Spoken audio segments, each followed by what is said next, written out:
Welcome to the Mizuho Sustainability Series. Today we are so pleased to have Annette Nazareth join us to talk about getting to net zero, voluntary carbon markets, and possible U.S. regulatory actions, all subjects of growing relevance to Mizuho, our clients, and communities. We've spoken in previous sessions about net zero, meaning that we balance the greenhouse gas emissions we put into the atmosphere with the amount we take out. It is critical to get the world to a state of net zero emissions as soon as possible, and definitely by 2050, to limit the worst effects of climate change. It seems that lately, new net zero commitments are being made each day by countries, cities, companies, and other institutions. Mizuho has set a goal to become carbon neutral by fiscal year 2050, and just last week we announced our membership in the UN Net Zero Banking Alliance, an international initiative of banks aiming to align their lending and investment portfolios with net zero greenhouse gas emissions. To meet net zero commitments, more and more companies are looking at different solutions, including the voluntary carbon markets. Though largely undefined at the moment, these markets are expected to see significant growth and the broader regulatory environment to evolve rapidly. So it's critical that corporations, investors, and financial institutions stay current. That's where someone like today's speaker, Annette Nazareth, is so valuable. Annette has been a recognized authority in financial services regulatory reform for much of her career, serving as the commissioner of the SEC from 2005 to 2008, and prior to that as its director of trading and markets. While at the SEC, she worked on numerous groundbreaking initiatives focused on disclosure, reporting, and reform. A key player in financial services for much of her career, Annette has served as the operating lead for the private sector-led Taskforce on Scaling Voluntary Carbon Markets, and was recently named co-chair of the Taskforce's new governance structure, retaining her place at the center of carbon market conversations. She is a senior counsel of Davis Polk & Wardwell, until recently serving as head of the firm's DC office and head of the trading and markets practice. She has advised many domestic and international clients throughout her distinguished career. Speaking with Annette today is Adam Hopkins, our Managing Director and Deputy General Counsel responsible for capital markets legal, including equity, fixed income, and futures business lines. Welcome to Annette, and over to you, Adam. Thank you, Lesley. And I'd like to echo your comments and say thank you to Annette for joining us today. We're very grateful to have such an expert in the field to talk about a very important topic, one which we could probably spend hours on. But we have our time limitations. And so with that, I'd like to jump right into it. Annette, if we could level set for the audience, can you explain at a high level, what is the voluntary carbon market? Where did it get started, and how does it differ from the traditional reg and cap and trade market? Well, thanks, Adam, first for inviting me to speak here today. I'm so impressed that Mizuho is having this program and that you're prioritizing climate issues as one of your sort of important initiatives. You ask a very basic but important question. I mean, what's the difference between the voluntary market and, for instance, the cap and trade market? Where did this market come from? I mean, the voluntary market goes back a bit to the 90s, and there has been sort of a growing interest on the part of market participants in finding ways both to reduce their carbon emissions and for those that they can't reduce themselves. And reduction is always and should always be a first priority. Engaging in the carbon credit or carbon offset market to assist others and to finance the reduction by others of the carbon footprint. That market has not really taken off at the scale that we've needed it to. And, I think in order to achieve our incredibly important climate goals of getting to net zero and to not have, temperatures increase by more than 1.5% Celsius, which was part of the Paris agreements, it's imperative that we marry not only the mandatory markets, which of course you'll see coming out of the UN agreements and otherwise, with voluntary markets. So we think that the voluntary carbon markets are an incredibly important contributor, an ancillary part of getting to net zero. And our hope, frankly, is that if we create deep, liquid, robust, transparent, voluntary markets, that they could scale up 15 to 30 times in the next, 2 to 3 decades, and really could assist substantially in getting us to net zero. So what's different between voluntary and mandatory? Obviously, you can sort of tell from the words. I mean, the mandatory markets, for instance, we've had cap and trade markets. That's when the regulators have indicated that there are certain industries that must get their emissions down, and they're given actually sort of permits of how much they can use, and if they don't use that amount, they can sell their additional permits, but otherwise they're limited to what they can use or will have to buy from others. So it's like a taxing scheme. It's a mandated market. This is different. This is the voluntary market that we're talking about here today. Thank you for that explanation, Annette. I think one of the terms you mentioned is very important, and it's one which we hear more and more around the industry, and that is net zero commitment. Can you talk a little bit about what it means to make a net zero commitment and how the voluntary carbon trading markets play into that? Sure. And I think Lesley, in her introduction, actually did a very nice definition of net zero. I mean, it's really the target of completely negating the amount of greenhouse gases that are produced by human activity. And it's usually achieved by, first and foremost, reducing emissions, but then also implementing methods of absorbing or removing carbon dioxide from the atmosphere to get to that last mile, essentially. And the voluntary carbon markets are important for that very reason. You have a number of entities. I think Mizuho is one of them that is, as Lesley said, committed to net zero. In order to get to net zero, it will, I assume, do its very best to reduce its emissions, but there are probably areas where it's very difficult for you to do that completely. And if you engage in the voluntary carbon markets, you can rightly say that you're certainly on a path to net zero because you're, in addition, financing the reductions by others, either in doing things like, planting forests or scaling up sort of technology projects that could be very important on things like carbon capture and things like that in the air. So there seems to be a bit of give and take here where you're encouraging sustainable type behavior and technology on the one hand, and those who have maybe higher producing carbon types business lines, they can benefit as well to reduce their own net zero or their own carbon footprint. Yes, but to be clear, and we do want to continue to emphasize this, first and foremost, we all have an obligation to do what we can to reduce our emissions. So this isn't just about sort of trading credits back and forth, but using the credits to get, as I said, to that last mile. We've all got to do our part in reducing our emissions to the full extent possible.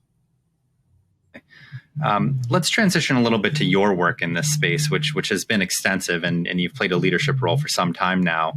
Specifically, you are co-chair of the IIF's Taskforce on Scaling Voluntary Carbon Markets. Can you talk a little bit about the mission of that task force and the latest developments? Sure. Well, the task force on Scaling Voluntary Carbon Markets recently completed its work. And I'll talk about that very important effort. And we've now sort of transitioned and taken the work of the task force forward by taking the recommendations and have formed a new governance body for a new legal entity that will be sort of a more permanent nature. And I'll describe that work. We haven't got an official name yet, which is why I'm calling it the governance body. And there's some confusion between the task force and the governance body. But this initiative, the Task Force on Scaling Voluntary Carbon Markets, was started September a year ago, so September 2020. And it was initiated by Mark Carney One of the important funders was the IIF, the Institute for International Finance.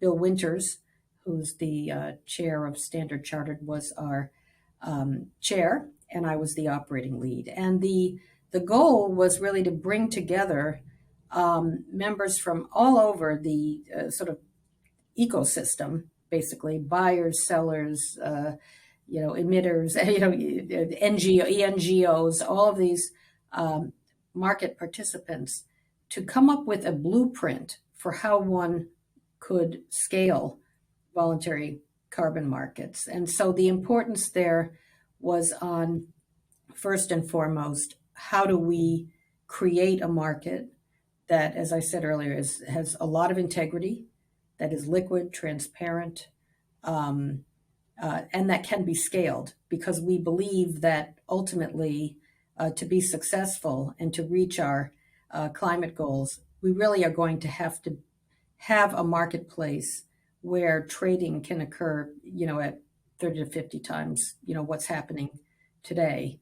And to do that, there's a lot of work to be done on sort of market structure. How do we get that up and running? And among the things that we decided in our blueprint, which came out in January of last year, was that we really needed to focus on sort of what we call a core carbon principle. What is a credible, measurable unit of carbon emissions reduction that could trade and could trade directly, and where you could have reference contracts off it, where there could be standardized trading? And then how would we ensure that was done in a way by scaling up or encouraging market infrastructure providers like exchanges and registries and market data providers, to in some way replicate what we know is are the important attributes of other trading markets. And so we focused on all those issues. A lot of focus on integrity. How would we, set up processes to oversee this trading, to ensure that it's credible, that people are meeting the standards that are being set? How would we create a governance process around that?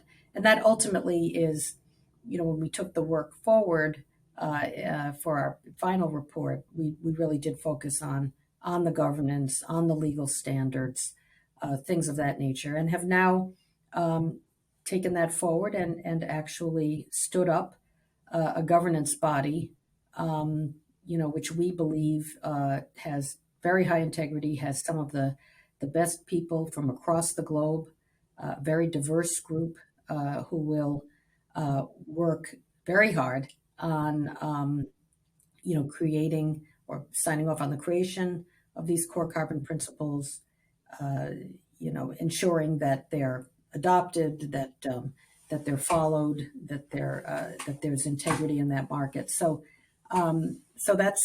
that's where we are. The governance body is quite I think well defined. We have a board of 22 representatives, currently 19, with 3 spots being reserved for Indigenous people, who we think are very important to have represented, since so many of the projects are in the Global South and other areas.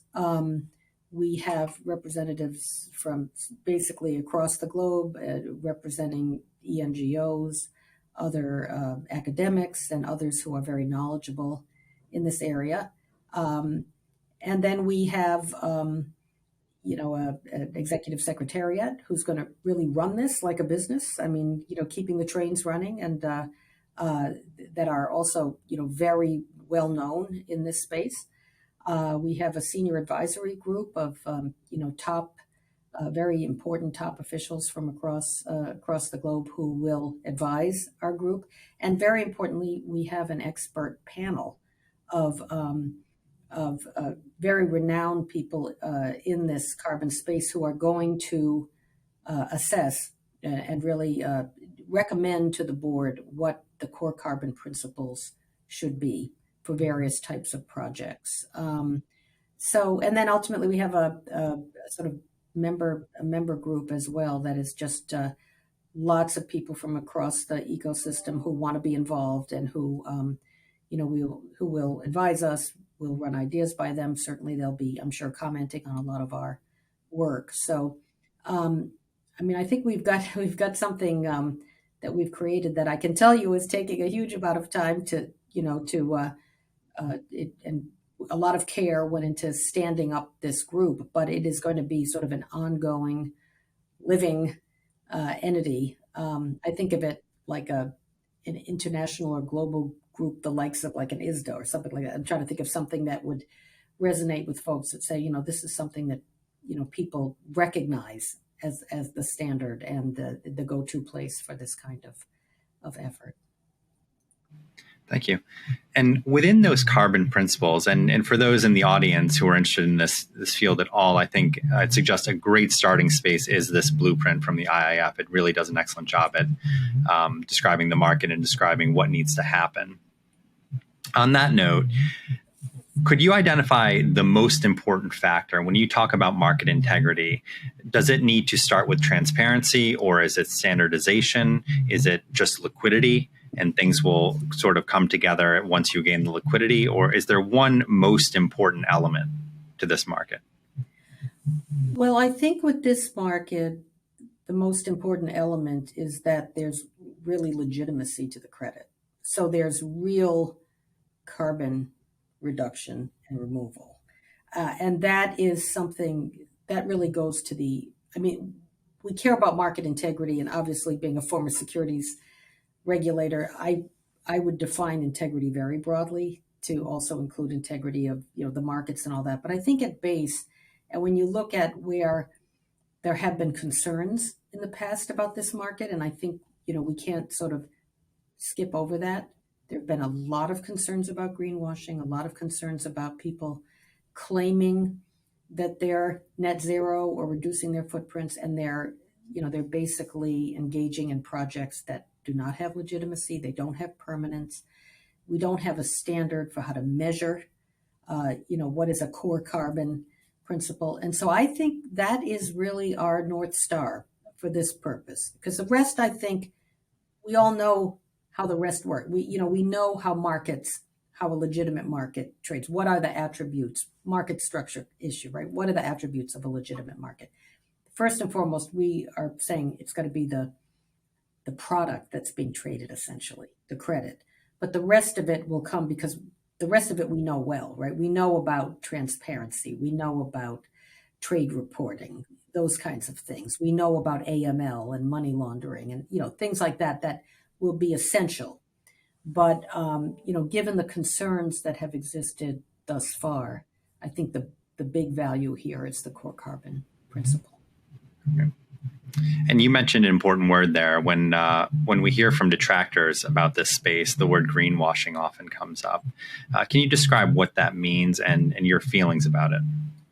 Sure. I think greenwashing is unacceptable. And I think that, unfortunately, there are some who, because they have seen greenwashing in this space, are very concerned about the very existence of voluntary carbon markets. And I think that's very unfortunate, because I think you can separate it. Our whole goal here is to address those issues that have been a problem and to create markets of high integrity with products of high integrity.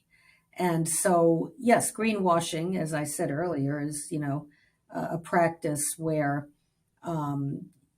market participants will claim that they've reduced their footprint, where actually they may be very large emitters of carbon, and for very little money are and they're not attempting to reduce, really. They're just looking to greenwash, essentially, to say that they're doing something they're not, and they'll buy credits, but the credits themselves probably also don't have any, real integrity. So one of the things that we really need to do here is to standardize these products, and we don't really, to a large extent, have standardized language around a lot of this, and that's been part of the problem as well. We have a lot of well-meaning people, but we don't always speak with the same vocabulary words, and I think that will hopefully improve over time as well. Okay.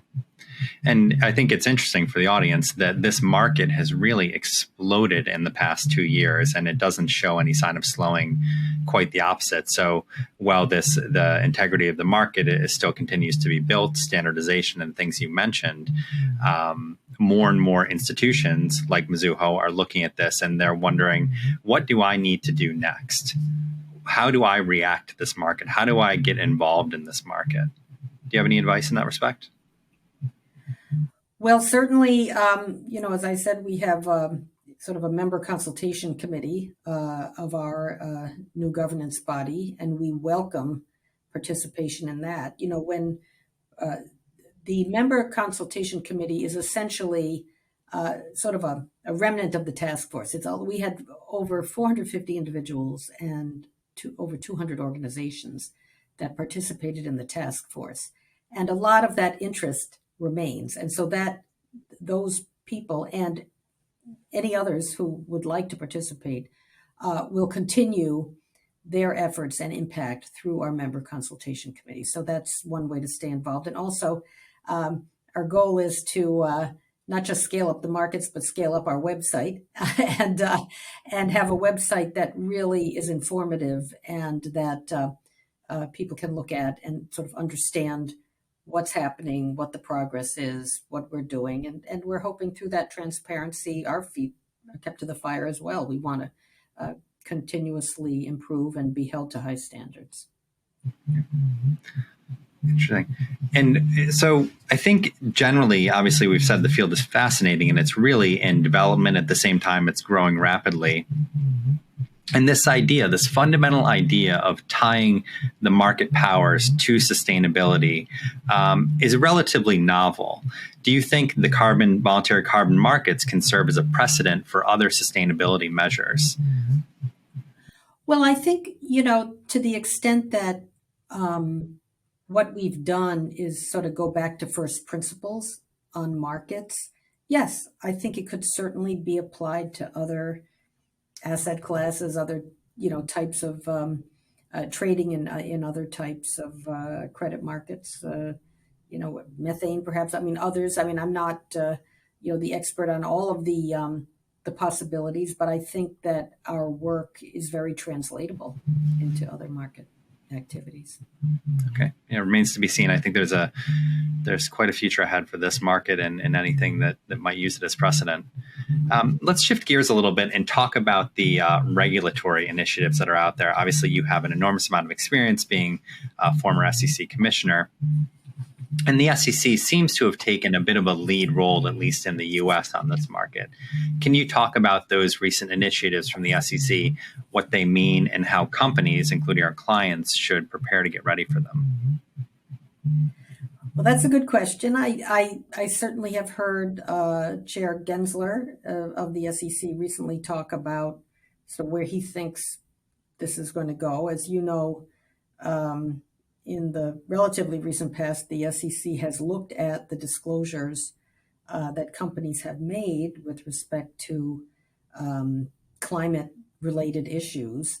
And I think that their review in that area has certainly caused companies to realize that they'd better take a look at what their disclosures are and to be sure that they're both correct and consistent. I think that what became clear to the commission was that a lot of folks were saying things that didn't match what they were doing, or their descriptions were not even consistent among their documents. And so I think there's been a lot more focus by corporations on that. I think we certainly have a sense that the SEC, as a disclosure agency, is committed to increasing the requirements on climate disclosure. I originally thought that the commission was likely to come out with a proposal on climate-related disclosure later this year. I think now it's probably moving to the first quarter.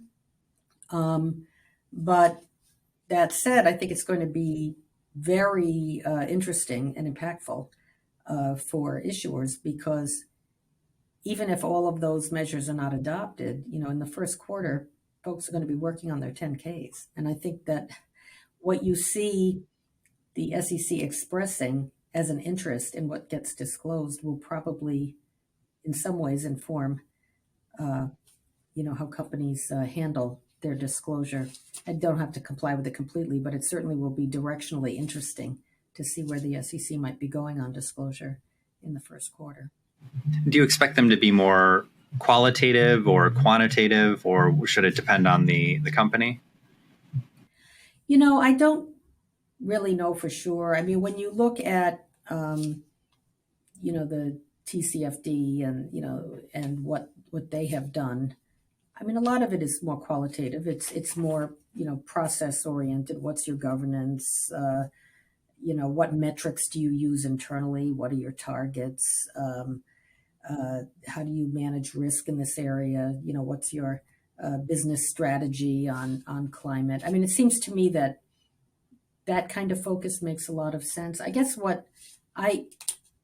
just based on my prior experience, what would be challenging, I think, for the commission, but I don't know where exactly they're going, is that, as I said earlier, I mean, we're still sort of struggling over, do we even mean the same things when we use some of these terms?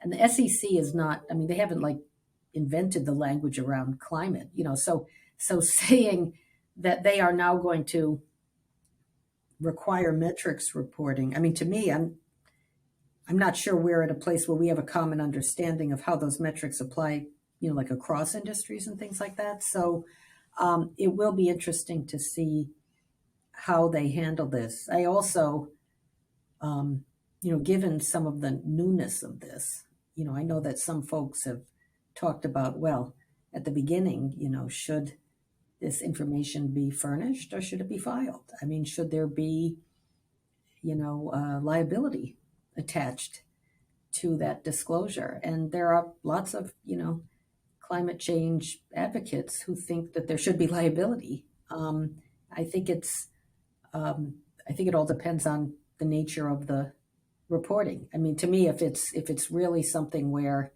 it's difficult to get the data, it's sort of hard. It's hard to argue that there should be liability, but people have different views on that. But we'll see. I think the other thing is that,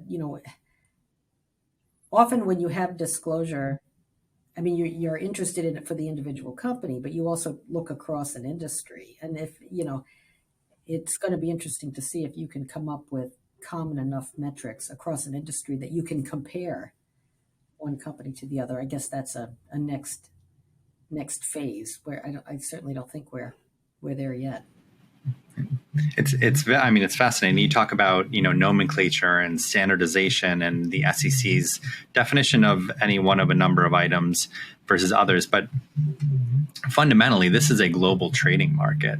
So I would assume or would hope that the regulators would be coordinating with each other globally. Can you speak a little bit to that effort? And I think perhaps the Taskforce plays an important role there. Yes. I certainly would say that they coordinate, they're in touch with each other. They do talk about this, I'm sure. I'm sure it's a big issue at the Financial Stability Board. We certainly know in the U.S. across regulators, there's been even very recently focus on the climate-related issues with the FSOC. But that said, I thought it was interesting that very recently Chair Gensler was asked, whether he would sort of adopt the TCFD, principles, or, would he take the same position that regulators have in Europe? And he didn't commit to it being the same. It certainly would be taken into account. And so, as you know, as an international organization with a footprint all over various parts of the globe, it's very challenging. And I think it is going to be challenging for multinational corporations to have disclosure requirements that are not the same, not exactly the same. And whether that means that you end up, disclosing to the highest standard or the most onerous standard. I mean, we've certainly seen that in other areas, including, when derivatives regulation went into effect and things like that. So I guess I'm not overly optimistic right now that the U.S. will just say, well, we'll do what others have done. There will be a very in-depth analysis of it, and they'll adopt some, and they'll go further probably in other places, or further or different in other places. One other thing we hear in the news quite a bit lately is the infrastructure bill and the Build Back Better legislation promoted by President Biden. Do we anticipate that any elements of that legislation will impact this market? I would assume it would be supportive at least, but are there any elements of the legislation that specifically point to the voluntary market? I'm not familiar with whether there's anything, honestly, that will directly impact the voluntary market. I just think, in general, I think a lot of the impetus for the voluntary market, frankly, is coming from below. It's coming from shareholders. It's coming from, the community. It's coming from, all sorts of participants in the marketplace who say we have to do more. And so, that's what makes it voluntary. But what's so gratifying is that there's been so much more focus, and this program is evidence of that, so much more focus on the importance of achieving net zero, the importance of, the climate crisis, and finding ways, whether it's mandated by governments or not, to do our part. And that's, and one would hope that, part of this focus on disclosure is also, again, the disclosure isn't mandating particular actions, but it will focus investors on the climate change issues as they impact the companies that they invest in. And I think that kind of knowledge will also, in many ways, benefit the voluntary carbon markets as they're viewed as another way of contributing to net zero. Thank you. Well, I should note that this discussion comes at a very opportune time because this week is the beginning of the UN Conference on Climate Change. Some important discussion, about climate change generally. I think the voluntary carbon markets will come into play there as well. Can you talk about some of the goals or the outcomes that you would like to see from this conference? Well, obviously, like everybody, I'm hoping that the conference is a success, however that is defined, and that we can reach consensus among multiple jurisdictions and how to each do our part to achieve our climate goals. We've been very careful we were in our task force, and we'll continue in our governance body to where ancillary, as I said, we want to contribute to the reduction of greenhouse gas emissions, but we're not connected to the mandatory markets. We're not part of the UN process, although I think a lot of people who are active and care deeply about the voluntary markets will be in Glasgow, I'm sure. But I think, if anything, our view is that we don't want to do certainly anything that's inconsistent. We want to contribute to a positive solution. I see us as, even if we could be modular, if there are parts of this that, the regulators ever want to take over, that's fine too. It's always a bit more challenging when you're involved in a market where you've got to get buy-in and you don't have government authority. I'm not used to that. I'm used to being able to, and so this, we have to be really convincing to get people to do what we want, and to be very transparent and build the interest and the consensus. So, if at some point this merges into, works more closely with the, UN related markets, that would be fine. But right now we're sort of moving in a parallel track. Okay. And I see we're almost out of time, but I did want to ask you, looking forward 5 to 10 years, where would you like to see this market, and perhaps analogizing it to the securities market or the derivatives market or a wholly different market? How would you like to see it functioning? Well, personally, I'd like to see, a much more scaled up voluntary carbon market. Having multiple markets across the globe with, utilizing the core carbon principles, having transparency around the trading, having very good oversight of the adherence to the principles, so that it's not just that people say they did a contract with the core carbon principles, but they also met and continue to meet those standards. So I think that's certainly one thing. But again, integrity will be absolutely key. One of the things about being the voluntary initiative is that I personally believe that to scale up these markets effectively, we need a lot more standardization. What we have today, even with high quality credits that are traded, is that they tend to be done by market participants that are big and that have folks who work in their operations who can actually do the diligence on the projects and are used to, creating contracts that are complex and, maybe use some of the ISDA forms, but a lot of bespoke provisions. You can't scale up if you have a lot of bespoke contracts. And so we're not mandating exchange trading. I mean, you can't do that. And nor do we do that in most areas. But I think if we really create good reference contracts, make it easy for people to trade, and then they know that when they're trading a contract, they don't have to go diligence. Just like when you trade IBM, you don't have to go, diligence. You know there's a whole infrastructure around this that says there's integrity to that product. If we can do that, I think we'll see, this market scale up many, many times, and in a way that I truly do believe will contribute to our desired goals of keeping within the Paris agreements and limiting global warming to the full extent possible. Mm-hmm.